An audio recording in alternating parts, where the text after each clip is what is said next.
보시사 내 마음을 아시며 나를 시험하사 내 뜻을 아옵소서. 내게 무슨 악한 행위가 있나 보시고 나를 영원한 길로 인도하소서. 주님께서 약속하신 주님의 날을 맞이하여 저희를 예배의 자리로 인도해 주심에 감사드립니다. 무엇보다도 성령님의 오심을 간절히 간구하오니 성령님 오셔서 저희 마음이 잔잔한 가운데 주님의 세미한 음성을 듣는 시간 되게 하여 주옵소서. 신령과 진정으로 예배드릴 때에 주님께는 영광이요 저희에게는 구원이 체험되는 시간 되게 하여 주옵소서. 예수님의 이름으로 기도드립니다. 아멘. 찬송 28장입니다.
하나님 앞에 겸손히 죄 고백을 드립니다. 사랑의 하나님, 저희는 때때로 주님의 곁을 떠나 길 잃은 양처럼 방황하여 육신의 욕망에 집착하며 살아왔습니다. 또한 주님의 말씀을 저버리고 빛의 자녀의 삶을 살지도 못했습니다. 용서의 하나님, 죄를 고백하고 회개하는 저희의 기도를 들으시고 자비와 긍휼을 베풀어 주옵소서. 우리 주 예수 그리스도의 이름으로 기도드립니다. 아멘. 죄사함 받기를 원하는 교우 여러분, 용서하시는 하나님의 말씀을 들으십시오. 만일 우리가 우리 죄를 자백하면 그는 미쁘시고 의로우사 우리 죄를 사하시며 우리를 모든 불의에서 깨끗하게 하실 것이요. 아멘. 교동문 122번입니다.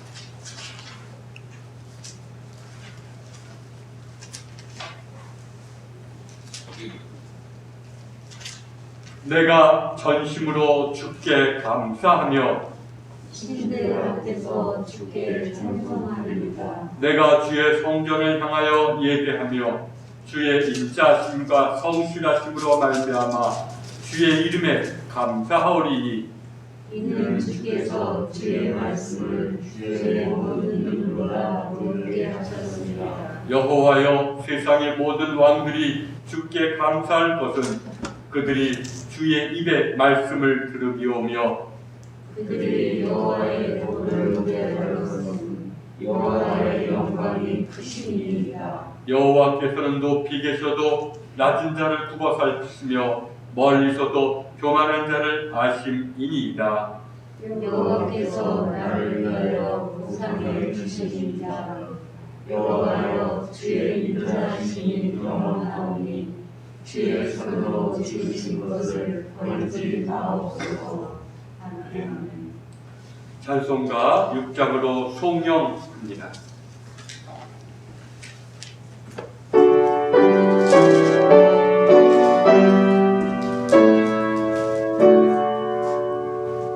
온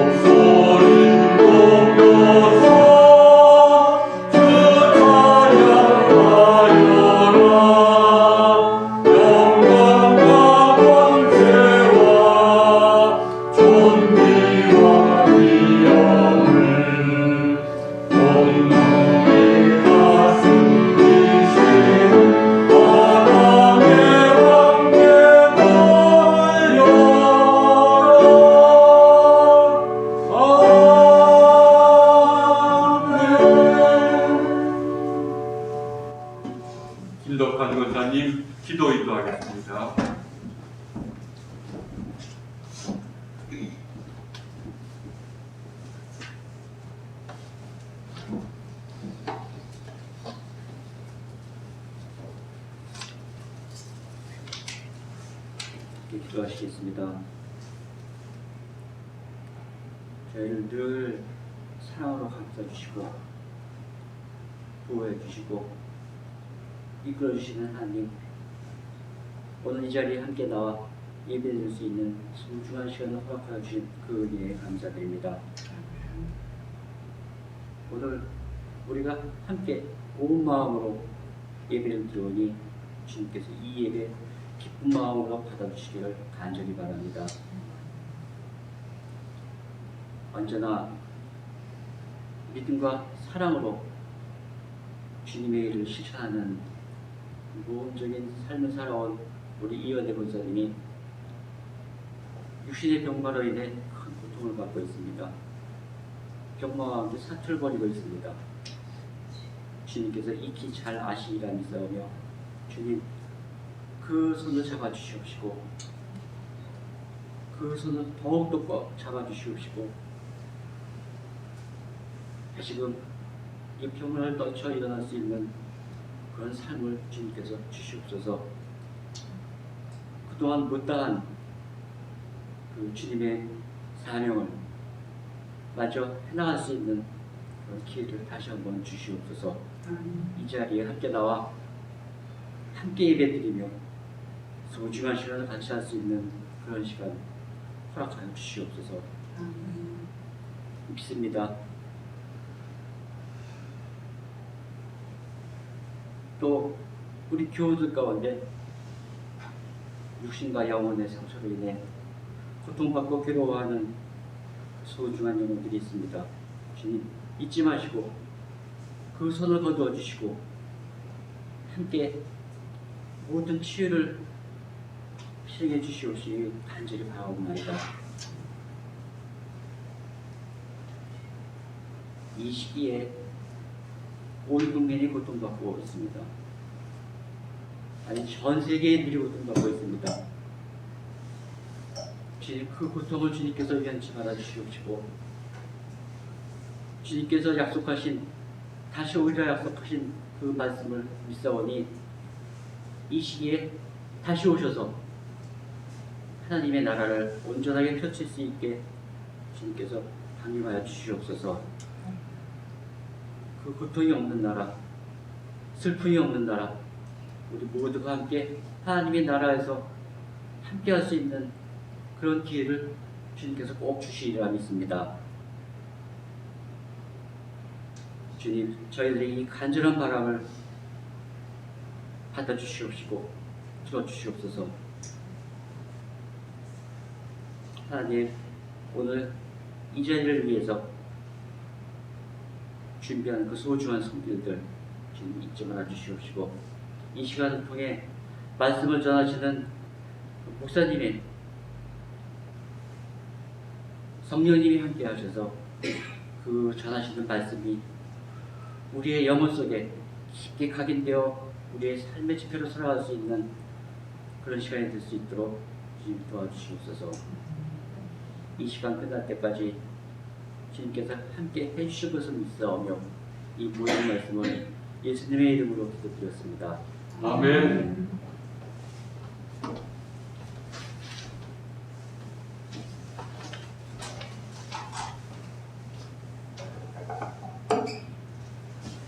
찬송가 291장입니다.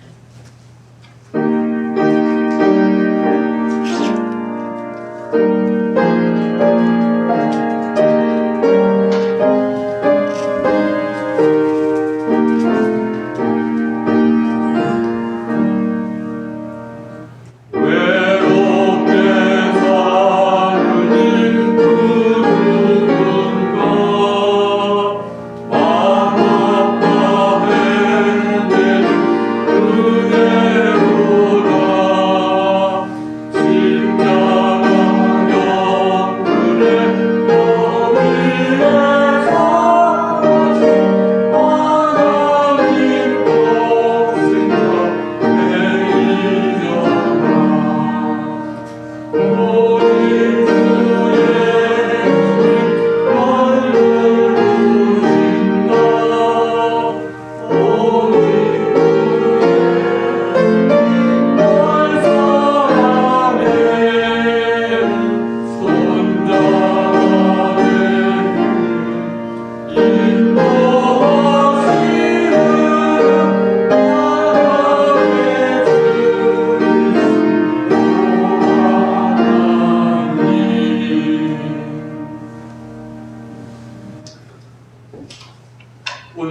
성경 말씀은 시편 139편 우리 1절부터 마지막 절까지 말씀을 봉독드리겠습니다.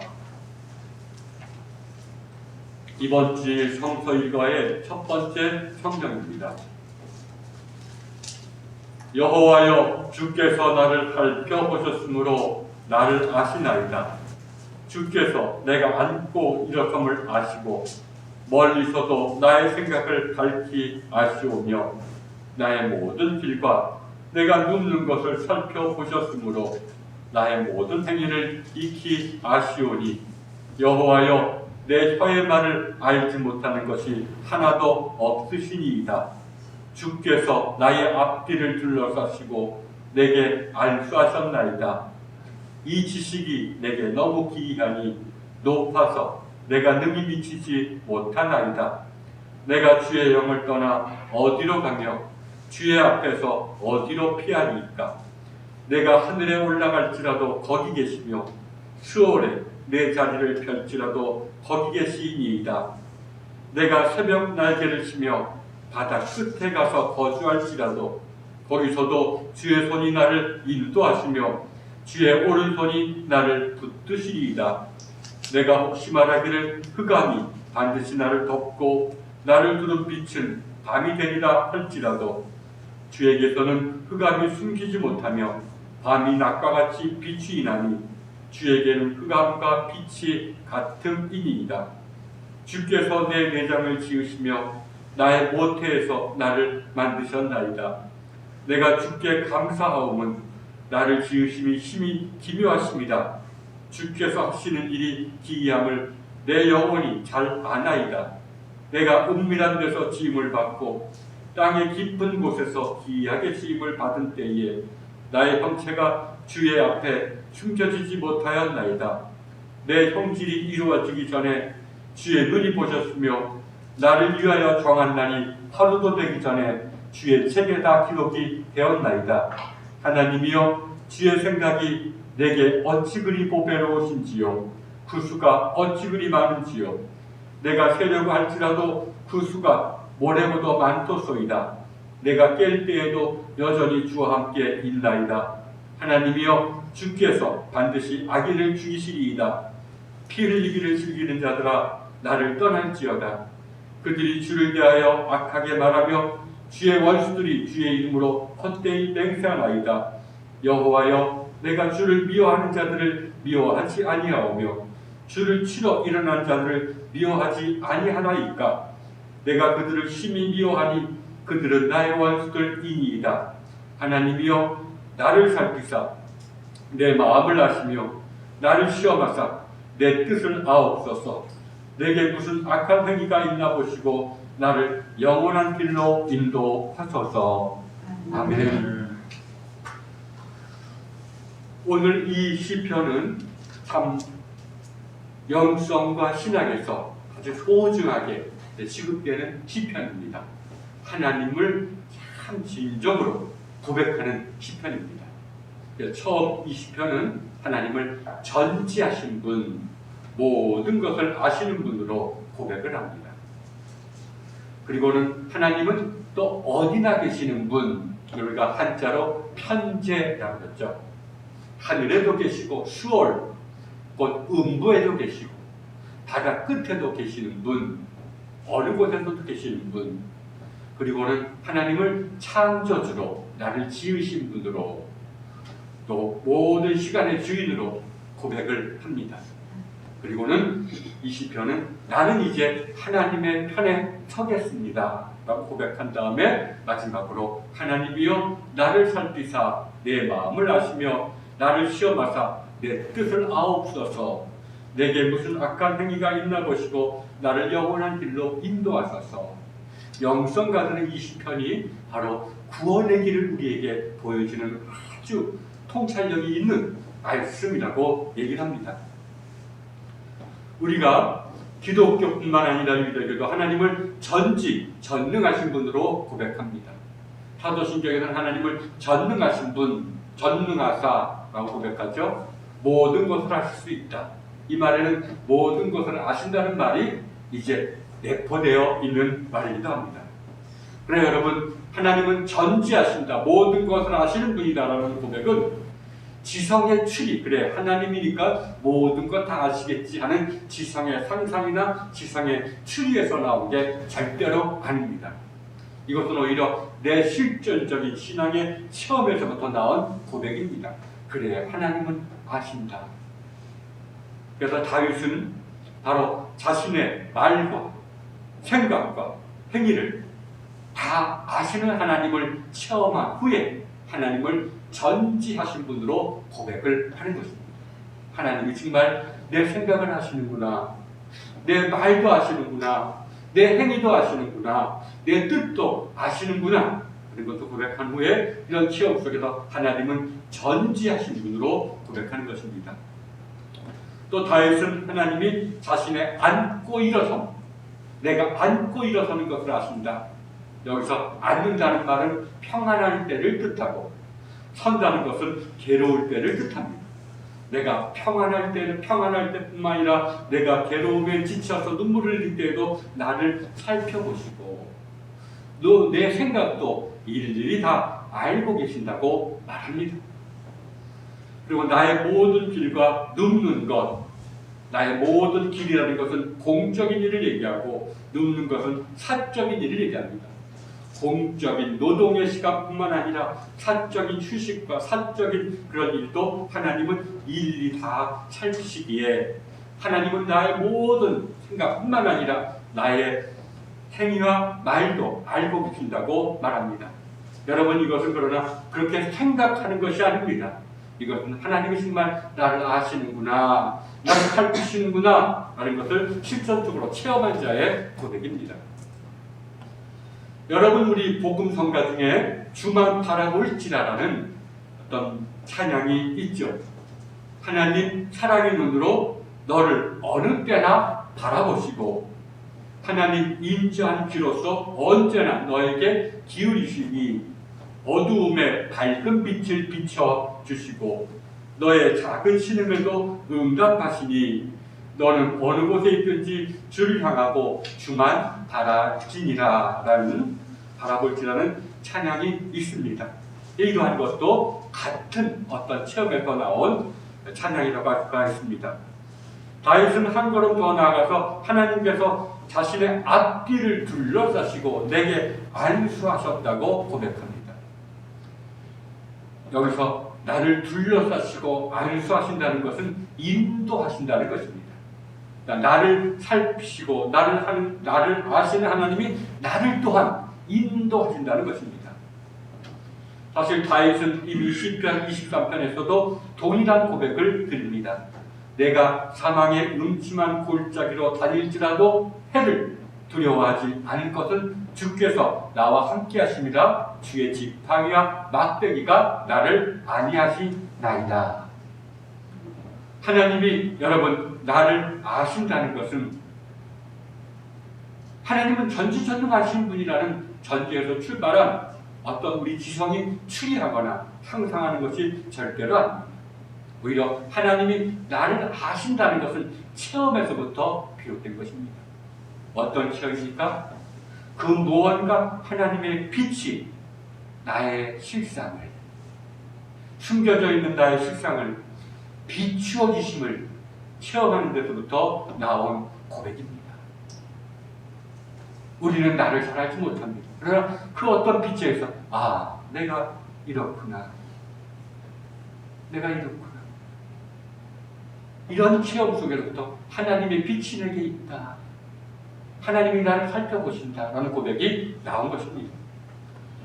그래서 다윗은 이렇게 고백합니다. 이 지식이 내게 너무 기이하니 높아서 내가 능히 미치지 못하니이다. 그 하나님의 빛이, 하나님이 나를 빛으로 살피시고 그 빛에 의해서 내가 내 자신을 보게 되는 이 지식을 내가 그 무엇으로 있던 이 땅의 언어로 설명할 수 있으랴라는 말입니다. 여러분, 다윗은 빛을 비추어서 나로 하여금 나의 실상을 바라보게 하시는 하나님은 동시에 나를 인도하시는 하나님을 깨닫습니다.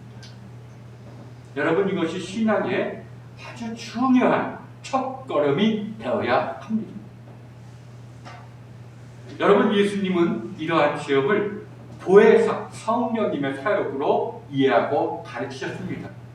보혜사, 곧 아버지께서 내 이름으로 보내실 성령, 그가 너희에게 모든 것을 가르치시고 내가 너희에게 말한 모든 것을 생각나게 하십니다. 여러분, 우리에게도 때로는 기도하는 가운데나 일상에서나 또는 묵상하는 가운데서 내가 죄를 진 죄인이구나. 그러나 내가 죄의 그 무언가 이런 본성에, 이기적인 본성에 매여 있어서 또 그것에 의해서 유혹을 받아서 내가 죄를 질 수밖에 없구나. 내가 죄에 매여 있는, 내가 선을 행하려고 해도 내가 죄에 매여 있어서 결국 악을 행하고 마는구나. 이런 내가 곤고한 존재임을 바라보면서 이러한 바라봄이 나의 실상을 비추어 주시는 하나님의 빛이심을 깨닫는 순간에 내게 선한 생각이 나를 인도하는 것을 체험할 때가 있습니다. 성경 말씀이 떠오른다든지 또는 양심의 소리가 떠오른다든지 내가 가야 될 바른 길에 대한 생각이 떠오른다든지 또 우리가 진정으로 내 자신의 내가 죄인임을, 내가 죄의 모습을 깨달을 때 그때 반드시 우리에게 위로의 말이나 우리를 선으로 인도하는 선한 생각이 우리에게 떠오르는 것. 이것을 예수님은 보혜사 성령님의 중요한 사역이라고 얘기했고 다윗도 이것을 고백하고 있는 것입니다. 하나님이 나를 살피신다. 하나님이 나에게 빛을 비추어줬기 때문에 내가 내 자신을 알게 되었다. 내가 내 자신을 알게 될 때 또 하나님께서 나를 위로해 주시는구나. 나를 인도해 주시는구나. 선한 길로 인도해 주시는구나. 이런 체험은 여러분 우리가 신학적으로는 성령님이 우리에게 임했을 때, 성령님 안에서 우리가 하나님의 임재 속에 있을 때 우리에게 주어지는 체험입니다. 여러분, 이것이 가장 처음에 기초요. 항상 우리의 삶에 있어야 됩니다. 그래서 늘 자기를 성찰하는 일이 중요합니다. 성령님 오시옵소서라고 기도하면서 묵상하고 자기를 성찰하는 일이 그래서 중요합니다. 그래서 빛이 비춰줄 때 비춰주는 만큼 내가 내 자신을 깨닫는 순간에 위로나 너를 선으로 인도하는 생각이 우리에게 주어지는 것. 이것이 바로 사도 다윗이 오늘 고백하는 첫 번째 1절부터 6절까지의 말씀입니다. 내가 이제 하나님의 임재 속에 거하는구나. 그러면서 하나님은 모든 것을 아시는구나. 나를 아시고 나의 신음소리도 들으시고 나의 마음을 살피시고 나를 인도하시려는 분이구나. 온 우주의 주인이 내가 무엇이 간데 나를 이렇게 사랑에 비춘 나를 보게 하시고 나를 인도하시는구나. 이것을 깨달을 때 다윗은 커다란 위로와 용기를 얻는 것입니다. 다윗은 또한 7절에서부터 12절까지 하나님이 어느 곳에나 계심을 고백합니다. 하나님은 수월에도 음부에도 지옥에도 계신다는 것입니다. 그 다윗의 고백은 계속 이어집니다. 내가 새벽 날개를 치며 바다 끝에 가서 거주할지라도 거기서 주의 손이 나를 인도하시고 주의 오른손이 나를 붙드시리이다. 여러분, 새벽 날개라는 말은 아침에 동이 틀 때에 태양 햇빛이 바다 끝까지 닿는 모습을 표현하는 상징적인 표현입니다. 아침에 바닷가에 가보면 저 바다 위에 햇빛이 드리워져 있는 것을 바라보고 이것을 새벽 날개라고 불렀던 것입니다. 고대인들에게 바다의 끝은 여러분 세상의 끝이었습니다. 바다 끝에는 세상의 끝이 있었다고 하고 그곳에 남떨어지가 있었다고 생각했습니다. 얼마나 무시무시한 곳이고 얼마나 위험한 곳입니까? 그래서 바다 끝이라는 것은 지극히 위험한 장소이자 두려움의 대상이었습니다. 그러나 내가 그곳에 있을지라도 그러나 다윗은 그곳에서도 하나님의 손이 하나님의 능력의 오른손이 자신을 붙들어 주실 것을 확신합니다. 내가 어느 곳에 있든지 주님이 여기도 계시고 저기도 계시고 하는 것은 지성이 그래 발견하고 상상에 의해서 여기도 계시고 산에도 계시고 이렇게 하는 것이 아니라 내가 어느 곳에 있든지 주께서 나와 함께 하시고 나를 지켜주신다는 확신을 가졌던 것입니다. 그러나 이런 하나님이 어느 곳에나 계시다든지 내가 어느 곳에 있든지 주께서 나와 함께 하신다는 그런 고백은 여러분 그냥 확신하는, 내가 나에게 세례를 하는, 내가 나에게 그런 생각을 주입하는 그런 것이 별거는 아닙니다. 오히려 이것은 하나님의 사랑을 눈을 떠지는 순간에 깨닫게 되는 깨달음. 하나님의 사랑에 눈이 떠질 때, 그래, 주님께서는 내가 지옥에 갈지라도 그곳에서 나를 인도하시겠구나. 하나님의 사랑을 깊이 깨달은 자가 주는 어느 곳에 계시든지 나를 지켜주신다 라는 고백이 나오는 것입니다. 여러분, 기독교의 그런 영성 전통은 이와 같이 하나님의 사랑에 눈이 떠지는 순간에 속에서 알 수 없는 하나님에 대한 신뢰, 곧 믿음이 주어지고 그 믿음을 통해서 하나님의 마음이 사랑이 내 마음에 부어진다고 말합니다. 그럴 때 우리가 담대해질 수가 있죠. 내가 어느 곳에 가든지 어느 처지에 처하든지 나는 주와 주의 임재 속에, 주의 인도하심 속에 있구나 라는 확신을 갖게 되는 것입니다. 여러분, 이러한 것은 그래서 무슨 과정입니까? 성령님의 인도하심 속에서 나의 실상을 깨닫는 순간에 내게 선한 생각이, 주의 생각이, 주의 말씀이 내게 떠오르고 내가 그거를 따르는 과정이 계속 깊어질 때 어느 순간에 하나님의 사랑에 눈이 떠져서 내게 믿음이 주어지는 과정을 얘기해 주고 있습니다. 자신의 비참함과 동시에, 자신의 곤고함과 동시에 하나님의 인도하심을 깨닫게 되는 것이 성령님의 사역이라면, 이러한 성령님의 사역에 순종하는 가운데 하나님의 사랑에 눈이 떠지는 것은 우리 영성가들에 의하면 그리스도와의 교제가, 그리스도와의 만남이 시작되었다는 증거라고 얘기를 합니다. 물론 이것이 시간적인 것은 아니지만 그러나 우리에게 이렇게 편의적으로 얘기를 합니다. 우리는 성령님의 사역은 모든 사람들이 체험할 수가 있습니다. 그래, 내가 죄인이구나. 근데도 때로는 통해 속에서 기쁨이, 또 인도하심이 있고 위로를 받게 되고 때로는 선한 길로 인도함을 받게 되고, 이 과정 속에서 어느 순간 정말 하나님이 나를 사랑하시는구나.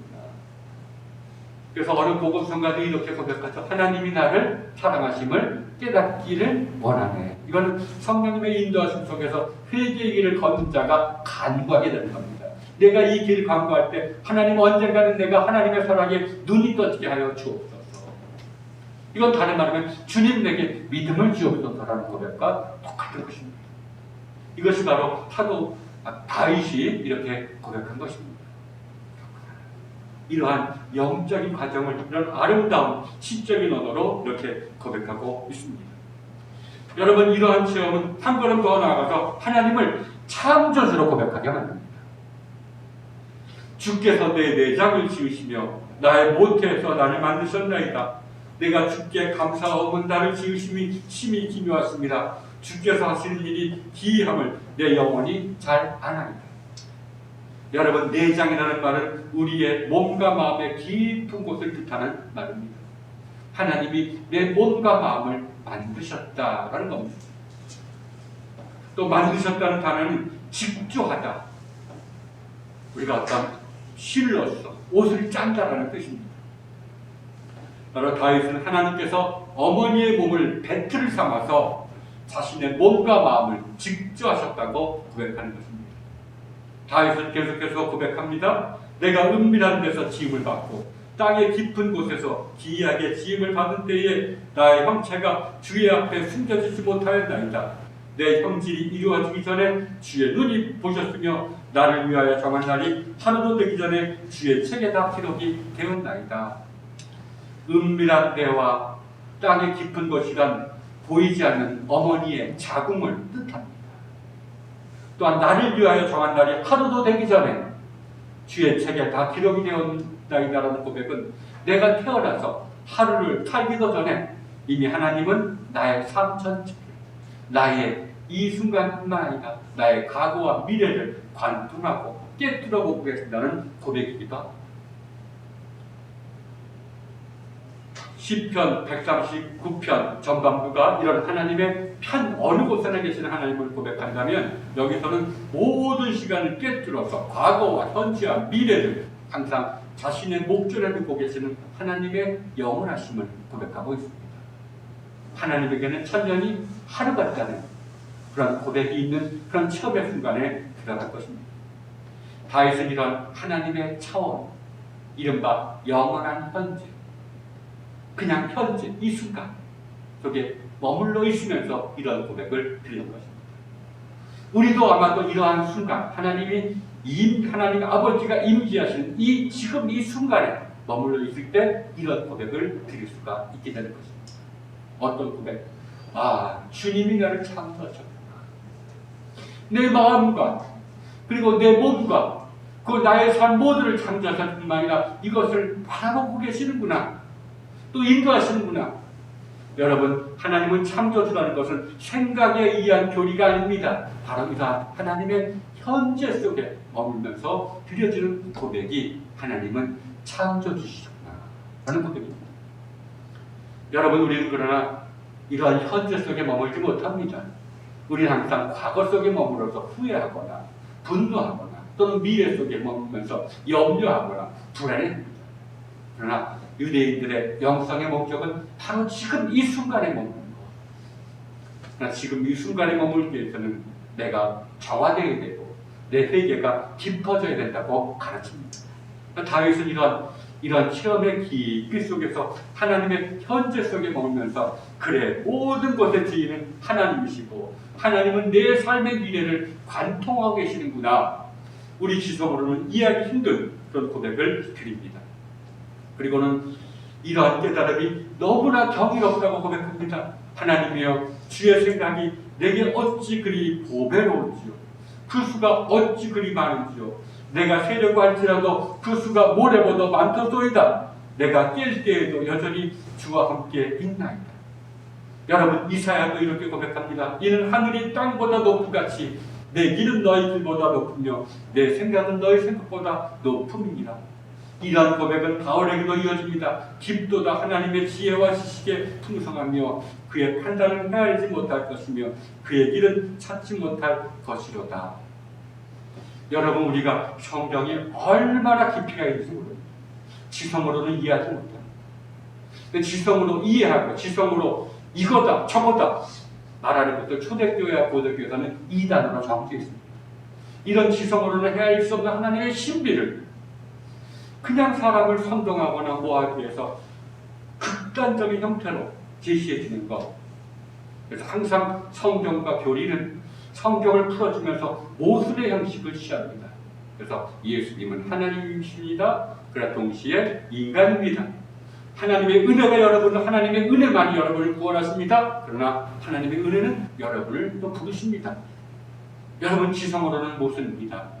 그러나 이것은 바로 깊은 체험 속에서 나온 것을 표현하는 것이기 때문에 또 이런 것을 들을 때 우리가 그래, 내가 아직 머리로만 사는구나. 이것은 내가 아직 내 시성이 정화되지 못했구나. 그래서 오히려 회개하고 기도하면서 내가 이 말씀을 아직 받을 만한 처지가 못 되었으니 내가 더 정화하고 내가 회개한 후에 다시 성경책을 펼쳐드리라. 그래서 이것이 바로 성경 묵상의 원리입니다. 그래서 옛 사람들은 이 성경을 그냥 주질 않았습니다. 교회에서 가르치는 계명 그리고 자신의 회개가 깊어진 것을 어느 정도 대화를 통해서 안 다음에 성경을 들어서 건네주었던 것입니다. 여러분, 오늘 우리는 쉽게 빨리에 젖어 있어서 성경도 이것도 하나의 무슨 수학적인 공식이나 세상의 어떤 이치처럼 뭔지 빨리 대답만 얘기해 주세요, 뭐만 얘기해 주세요, 이런 것에 휩싸여 있습니다. 그렇기 때문에 이러한 풍조 속을 이단들이 틈타는 것입니다. 여러분, 우리가 하나님의 성경을 읽을 때는 깊은 체험에서 나온 것이기 때문에 우리에게도 조그마나마 이런 체험이 주어질 때 이 성경의 깊이를 이해할 수 있음을 우리는 먼저 고백을 해야 됩니다. 그래서 성경을 항상 말합니다. 이 지식에 깊고 부유하며 누가 능히 이 지식을 헤아릴 수가 있겠느냐. 하나님의 이런 구원의 신비 앞에서 겸손해하는 모습을 볼 수가 있는 것입니다. 여러분, 종합하면 성령님의 임재하심 속에서 그래, 내가 죄인임을 고백할 때에 또한 위로가 주어지는 것을 체험하다가 또 어느 순간에 하나님의 나를 사랑하신다는 것에 눈이 떠지고 그러다가 더 깊은 지역 속에서 하나님의 임재, 하나님의 차원에 지금 이 순간 속에 머무를 때 비로소 참 내가 존재하고 있는 신비를 내가 마음으로, 머리가 아니라 마음으로 깨닫게 되는 것입니다. 그렇구나. 이런 표현이 얼마나 나옵니까? 그 예수님도 아브라함이 낳기 전에 내가 이미 있다라는 말씀을 하시기도 하고, 또 예수님이 보지도 않은 나다나엘을 내가 너를 멀리서부터 바라보고 있었다라고 말씀하기도 하고, 그래서 하나님에게는 천년이 하루가 있다라는 표현들이 그냥 상상에서 나온 말들이 절대로 아닙니다. 나는 여러분도 이런 하나님의 임재 속에서 깊은 심오한 그러나 겸손과 순종으로 인도하는 삶이 주어지기를 바랍니다. 다윗은 이러한 깨달음 속에서 비로소 순종의 결단을 내립니다. 사실 모든 영성과 신앙의 궁극적인 열매는 하나님 아버지 앞에 선자에게 주어지는 겸손과 순종입니다. 겸손의 열매를 맺지 못하는 자는 자신에게 주어지는 시험을 의심해 보아야 됩니다.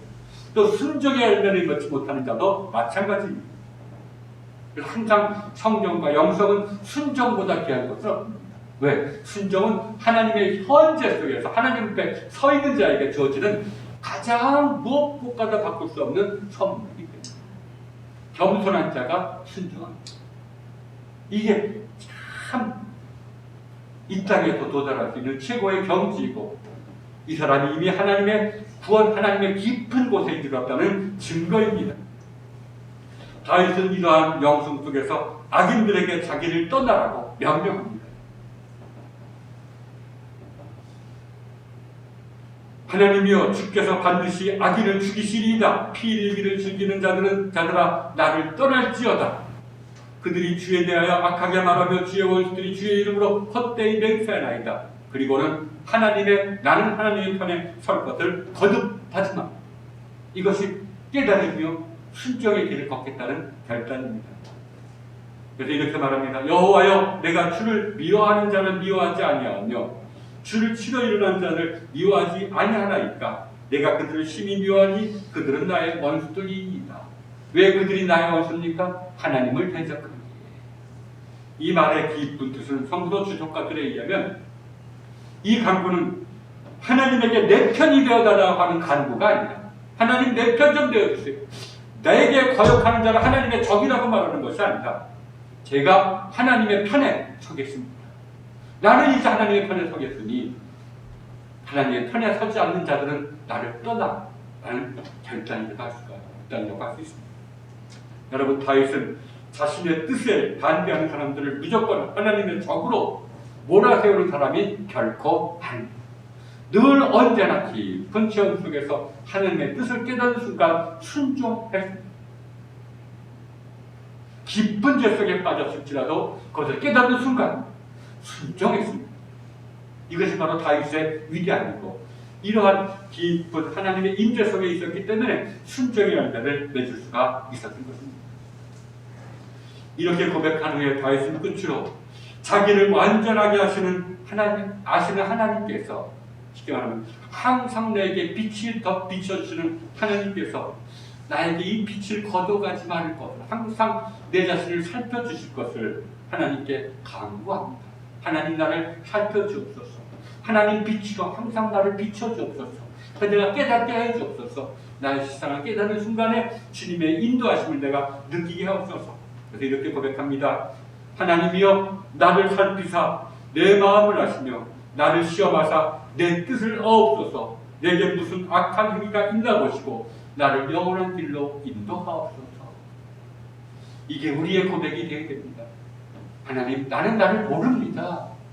나는 내 속에 있는 것도 모르고 내 행위도, 내가 어떻게 해서 이런 행위를 하는지도, 이런 행동을 하는지도 나는 잘 모릅니다. 주님께서 빛을 비추어 주실 때 비로소 내가 내 생각을 알고 내가 내 행동을, 내가 또 이래서 이런 행동을 했구나라는 것을 알게 됩니다. 그리고 선한 생각을 주어서 나를 인도하여 주옵소서라는 것이 우리의 고백이 되야 됩니다.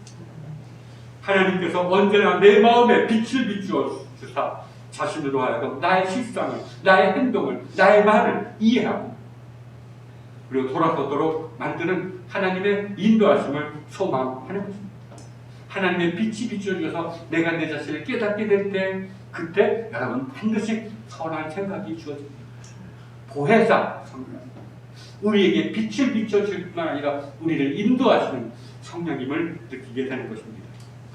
그리고 다윗은 이러한 인도하심의 목적이, 결국 우리가 걸어가야 될 인생의 목적이 바로 영원한 길에 있다는 것을 깨닫습니다.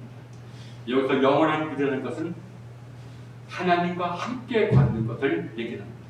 하나님과 친교하는 삶을 얘기합니다. 여러분, 하나님과 교제하는 삶, 이것이 우리의 삶의 목적입니다. 천국이 무엇입니까? 하나님과 교제하는 것입니다. 이 교제가 죽음 이전에는 눈으로 보지 못하는 것처럼 희미하지만 죽음 이후에는 눈으로 보는 것처럼 뚜렷한 것입니다. 그때 우리에게 주어지는 기쁨은 누가 감히 상상할 수가 있겠습니까? 오직 이 땅에서 희미하게나마 주와 교제하고 주와 친교할 때 우리에게 주어지는 그 풍성함과 기쁨을 조금이나마 체험하는 사람이, 그래 죽음 이후에 이런 기쁨이, 이러한 보람이, 이러한 삶의 의미가 정말 온전해지겠구나라고 하는 것을 소망하게 되는 것입니다. 아무쪼록 이 시편 139편을 여러분 묵상하면서 성령님이 주시는 빛과 성령님이 주시는 인도하심을 깨달아서 그것을 그 길을 걸어갈 때 다윗에게 주어졌던 그 체험, 하나님이 나를 지으셨구나, 하나님 나를 바라보고 계시구나, 나의 미래도 주님께서 바라보고 계시는구나 라고 순종의 열매를 맺게 되는 여러분이 되기를 주님의 이름으로 권면드리겠습니다. 사도신경으로 신앙 고백하겠습니다. 전능하사 천지를 만드신 하나님 아버지를 내가 믿사오며 그 외아들 우리 주 예수 그리스도를 믿사오니 이는 성령으로 잉태하사 동정녀 마리아에게 나시고 본디오 빌라도에게 고난을 받으사 십자가에 못 박혀 죽으시고 장사한 지 사흘 만에 죽은 자 가운데서 다시 살아나시며 하늘에 오르사 전능하신 하나님의 우편한 자 계시다가 저희로서 산 자와 죽은 자를 심판하러 오시리라. 성령을 믿사오며 거룩한 공예와 성도가 서로 교통하는 것과 죄를 사해주시는 것과 몸이 다시 사는 것과 영원히 사는 것을 믿사오나이다. 아멘. 찬송가 300장으로 찬송 드립니다. 드릴 때 봉헌합니다.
하나님, 우리가 인지하지 못할 때에도 우리를 바라보시고 우리로 말미암아 신음하시며 우리를 위해서 기도하시는 주님을 만나게 하여 주옵소서.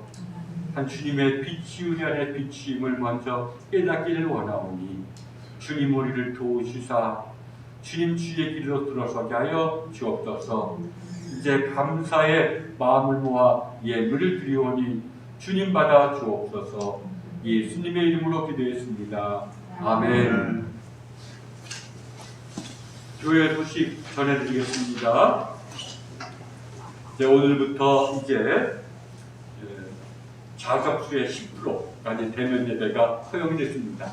사실 큰 교회는 방역을 우리 교회보다 훨씬 철저하고 잘하고 소모임만 갖지 않는다면 그래도 무난할 것이라는 판단하에서 그런 정책을 내렸던 것입니다. 그러나 우리 교회는 이미 해당 사항은 없는 것 같습니다.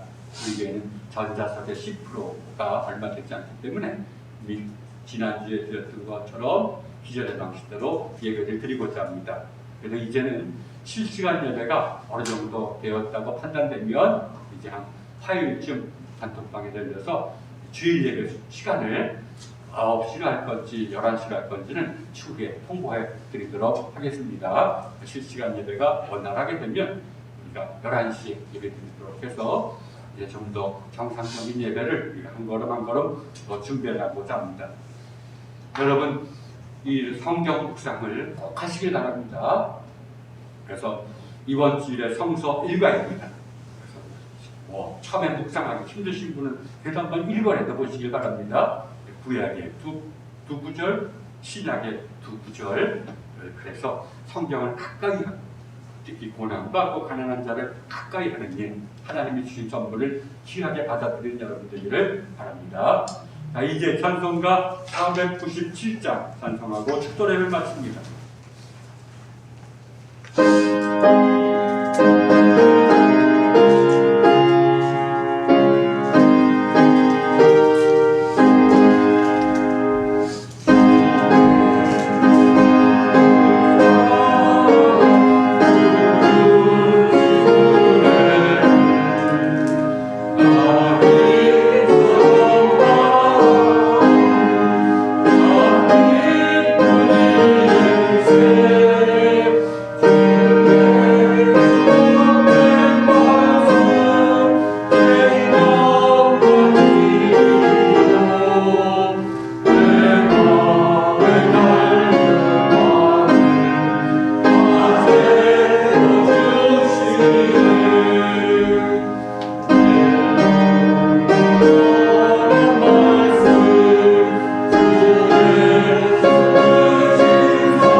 주님, 이를 비하는 우리를 긍휼히 여겨 주옵소서.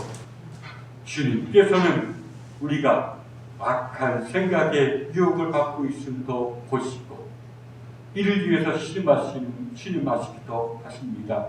주님, 이것을 우리에게 깨닫게 하여 주옵소서. 주의 빛 속에 다니게 하여 주옵소서.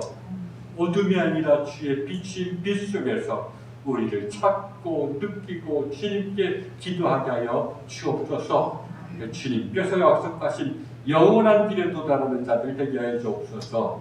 이제는 성부와 성자와 성령 삼위일체 하나님의 측량할 수 없는 은총이 여기 기도드리는 무리들과 이 교회 위에 영원토록 함께하시기를 간절히 축원하옵나이다. 아멘.